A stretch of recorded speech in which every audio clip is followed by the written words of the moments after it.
Opposition parties are worried President Robert Mugabe's ruling Zanu-PF party will try to manipulate the voters' roll before next year's elections. That's why they're protesting. They don't want Zimbabwe's government to control the buying and monitoring of biometric voter registration kits. They say they want the United Nations to monitor the registration and voting. Morgan Tsvangirai, Zimbabwe's main opposition leader, says he is afraid. Every time we go to election, it is contested. Every time we go to election, it is a dispute. Why should we have a character of an election which is violent and which is always dependent on cohesion and intimidation?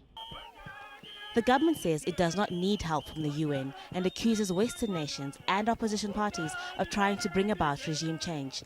Zanu-PF officials say they are not trying to rig next year's elections. They say the message to the opposition is get out of the cities and go and campaign in the rural areas where most people in Zimbabwe live. For some people, Wednesday's protest was a test for the opposition to see if they are united. Some party leaders here say they want Tsvangirai to lead the coalition when it is formed to challenge Mugabe in next year's elections. But others, like Joyce Mujuru, did not show up. Some political analysts say Zanu-PF officials may not only be worried about an opposition coalition.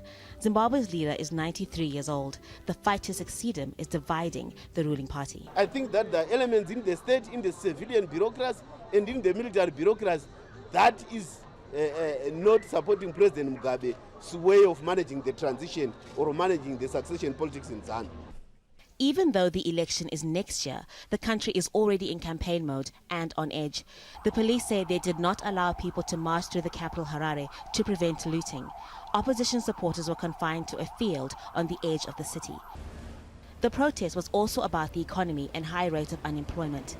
Independent economists say more than 90% of Zimbabweans are vendors because they can't find work despite having degrees and other qualifications. Life in the informal sector is so tough.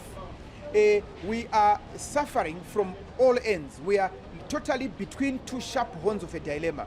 Zimbabwe's opposition insists they'll keep on protesting until things improve. They say next time they will march through the city even if the police don't allow them. Haru, Mutasa, Jazeera, Harare.